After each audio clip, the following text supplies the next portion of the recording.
Hello class 8. Here is part 1 of chapter 1, resources. In the process of evolution and development, humans have discovered a great variety of resources in nature with the help of different technology कि आज आधुनिक युग में मनुष्य ने जो है बहुत से प्रकृति में अनेक प्रकार के संसाधनों की खोज दी है. In this chapter we also study major types of resources कि इस चैप्टर में भी हमने जो है संसाधनों के बारे में ही पढ़ना है. Resources. The term resources usually refer to natural substance which occur in the air, in water and on the land. संसाधन का जो अर्थ होता है वो होता है प्राकृतिक पदार्थ जो वायु, जल, भूमि आदि पर जो है पाए जाते हैं.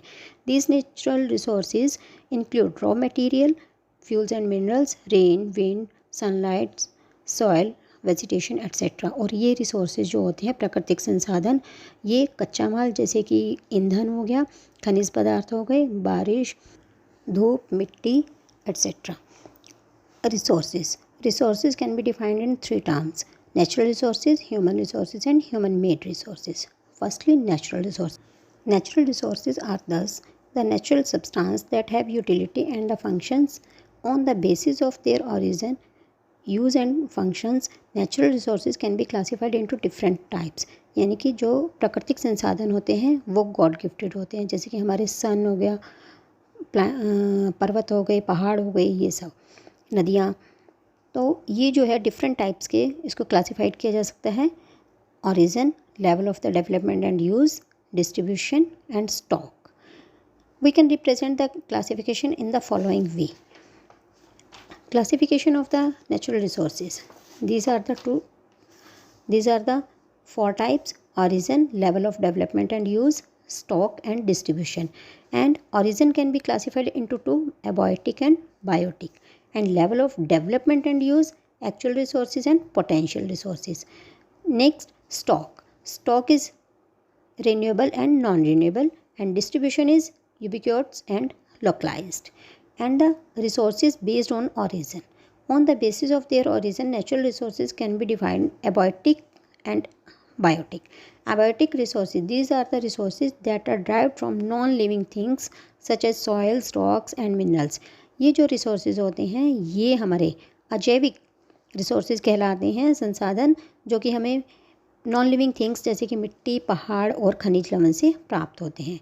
Next, biotic resources. These are those are derived from living things such as plants and animals. और ये वो रिसोर्सेज होते हैं जो हमें लिविंग थिंग्स से यानी कि सजीव वस्तुओं से प्राप्त होते हैं, जैसे कि प्लांट्स हो गए और हमारे एनिमल्स हो गए. Resources according to the level of development and use. First, actual resources. Actual resources these are the those resources whose quantity is known as and which currently being based. ये जो है वास्तविक जो संसाधन है वो संसाधन है जिनका परिणाम हमें ज्ञात है, यानी कि जिनका वर्तमान में उपयोग किया जा रहा है. Potential resources. Those are the those resources whose entire quantity is not known and they are being used presently due to the non availability of the advance technology. और संभावित संसाधन जिनकी संपूर्ण मात्रा का ज्ञान नहीं है और वर्तमान में उन्नत प्रौद्योगिकी की अनुपलब्धता के कारण से उनका प्रयोग नहीं किया जा रहा, लेकिन इन स्रोतों के पास जो है भविष्य में इस्तेमाल होने की जो है क्षमता भी है. नेक्स्ट आपका आता है रिसोर्सेज अकॉर्डिंग टू अवेलेबिलिटी, की उपलब्धता के अनुसार जो है संसाधन. Renewable resources. Renewable resources are those resources which can be used over and over again, recycled and regenerated. की नवीनीकरण संसाधन वे संसाधन होते हैं जो शीघ्रता से नवीकृत और पुनः पूरित किए जा सकते हैं. Some renewable resources are unlimited. कुछ तो अनलिमिटेड होते हैं, असीमित होते हैं. Do not deposit with use.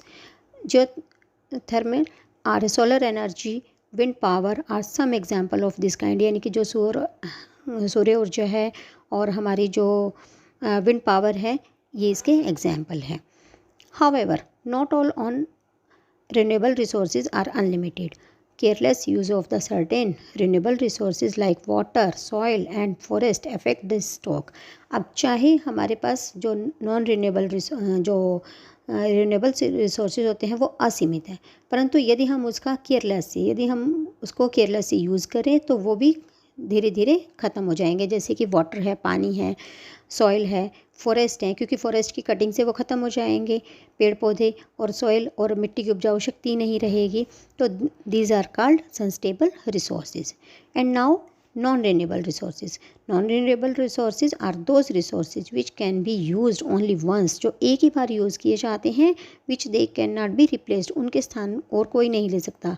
They are said to be finite, or non sustainable, or their exploitation and use eventually lead to the exhaustion. और इसको एक निश्चित, एक सीमित जो है रूप में हम इनका यूज़ करते हैं। For example coal and petrol. Thus the natural resources based on the available stock can be represent in this following way. Resources based on the available stock, renewable resources, non-renewable resources. Renewable resources, it has two parts, continuous and sustainable. Continuous यानी कि लगातार चलने वाले, जैसे कि waves and winds. Sustainable resources for example soil, forest and water. And non renewable resources, it has also two parts, fossil fuels for example oil, coal. And minerals जो है हमारे iron ore, copper, gold, mica etcetera. Resources based on distribution, अब वितरण के आधार पर जो संसाधन है। फर्स्ट है आपका ubiquitous resources. It those resources which can be found everywhere, कि जो हर जगह ही मिलते हैं, हर स्थान पर मिलते हैं पृथ्वी पर। For example air around us, जैसे कि हवा है वो चारों ओर है। And second is the localised resources, are those resources which are found in a particular areas, जो कि एक पर्टिकुलर एरियाज में एक निश्चित स्थान पर पाए जाते हैं। फॉर एग्जाम्पल मिनरल्स, यानी कि खनिज लवण। In this video you have read about resources and their classification. Thank you. Have a nice day.